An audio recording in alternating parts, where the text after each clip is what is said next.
പെരുന്നാളുകൾക്ക് വേണ്ടി കുളിക്കുക എന്നുള്ളത് ഒരു പ്രത്യേക സുന്നത്താണ് പ്രവാചകൻ സല്ലല്ലാഹു അലൈഹി വസല്ലം പഠിപ്പിക്കുന്നത്. അതുകൊണ്ട് പെരുന്നാളിന് നമ്മൾ കുളിക്കുന്ന സമയത്ത് സുന്നത്തായ പെരുന്നാളിന് വേണ്ടി കുളിക്കുന്നു എന്നുള്ള ഒരു നിയ്യത്തോടു കൂടി നമ്മൾ കുളിക്കണം. അപ്പോഴാണ് അതാകുക. അപ്പൊ വെള്ളിയാഴ്ച കുളിക്കുന്നത് സുന്നത്താണ്. നമ്മൾ കുളിക്കലുണ്ടാവും, പക്ഷെ അപ്പൊ നമുക്ക് നിയ്യത്ത് കൂടി വേണം. അത് നമ്മൾ ശ്രദ്ധിക്കുക. എന്നാൽ നിർബന്ധമായ കുളി ഉണ്ടാവും. അപ്പൊ നമ്മൾ നിയ്യത്ത് അവിടെ നിർബന്ധമാണ്. നിയ്യത്ത് എന്നിട്ടും നിർബന്ധമാണ്. അത് നിയ്യത്തില്ലാതെയാണ് നമ്മൾ കുളിക്കുന്നത്. ഇപ്പൊ വലിയ ശുദ്ധി ഉണ്ടായിട്ട് നമ്മൾ നിയ്യത്തില്ലാതെ കുളിച്ചാൽ അത് കുളിയായി പരിഗണിക്കൂല.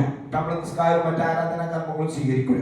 നിയ്യത്തിന് വളരെ പ്രാധാന്യമുണ്ട് എന്ന് സാന്ദർഭികമായി ഉണർത്തുകയാണ്. മറ്റൊന്ന്, ബലിപെരുന്നാളിൽ നമ്മൾ ശ്രദ്ധിക്കേണ്ട സംഗതി, ഉള്ളതിൽ പുതിയ വസ്ത്രമോ അല്ലെങ്കിൽ നല്ല വസ്ത്രമോ ധരിച്ച് ഈദ്ഗാഹുകളിലേക്ക് അല്ലെങ്കിൽ പള്ളിയിലേക്ക് വരിക എന്നുള്ളതും പ്രവാചകൻ സല്ലല്ലാഹു അലൈഹി വസല്ലം സുന്നത്തായി കാണിച്ചിട്ടുണ്ട്.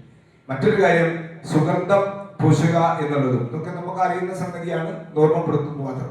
ബലിപെരുന്നാളാകുമ്പോൾ പ്രവാചകൻ സല്ലല്ലാഹു അലൈഹി വസല്ലമിന്റെ സുന്നത്ത് ഭക്ഷണം കഴിക്കാതെ വരലായിരുന്നു.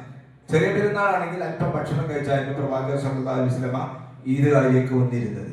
അതുപോലെ തന്നെ നമ്മൾ വീട്ടിൽ നിന്നും പള്ളിയിലേക്ക് വരുമ്പോഴും അല്ലാത്ത സന്ദർഭങ്ങളിലൊക്കെ പെരുന്നാളായി കഴിഞ്ഞാൽ തക്ബീറുകൾ ചൊല്ലുക എന്നുള്ളത് പുണ്യകരമായ ഒരു സംഗതിയാണ്.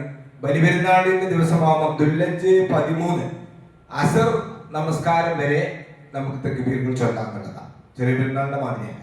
ബലിപെരുന്നാളിന് പെരുന്നാൾ തുടങ്ങി ദുൽഹിജ്ജ 13 അസർ നമസ്കരിക്കുന്നത് വരെ തക്ബീറുകൾ നമുക്ക് ചൊല്ലാം.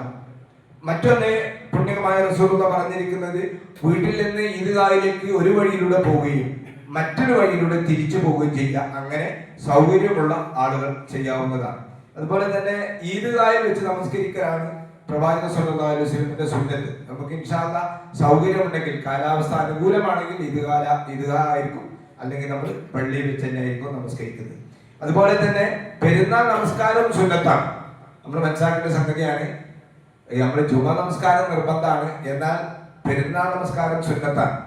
അപ്പൊ അത് നമ്മൾ ചില ആളുകളുടെ ധാരണ പെരുന്നാൾ നമസ്കാരം നിർബന്ധമാണെന്ന, എന്നാൽ ഒഴിവാക്കണം എന്നുള്ള അർത്ഥത്തിനല്ല ഞാൻ പറഞ്ഞത്. ഇനിയിപ്പോ ചെറിയ പെരുന്നാളാണെങ്കിൽ വലിയ പെരുന്നാൾ നമസ്കാരമാണെങ്കിലും നിസ്കരിച്ച് ഒരാക്കത്ത് കഴിഞ്ഞാൽ പിന്നെ പള്ളിക്ക് വരാതിരിക്കാൻ വേണ്ട. അത് കഴിഞ്ഞ് സ്വന്തമായി നിസ്കരിക്കാം. ഇനി 2 റക്അത്ത് കഴിഞ്ഞാലും സ്വന്തമായി നിസ്കരിക്കാം. പെരുന്നാൾ നമസ്കാരങ്ങൾ എന്ന് കൂടി നമ്മൾ മനസ്സിലാക്കുക. അതുപോലെ തന്നെ മറ്റൊരു കാര്യം സൂചിപ്പിച്ചിരിക്കുന്നത്, പെരുന്നാളിന് ധർമ്മം ചെയ്യുക, സ്വതക്ക ചെയ്യല് പുണ്യകരമാണ് എന്ന് പ്രവാചകൻ സല്ലല്ലാഹു അലൈഹി വസല്ലം സൂചിപ്പിച്ചിട്ടുണ്ട്. അതുപോലെ തന്നെ ആശംസകൾ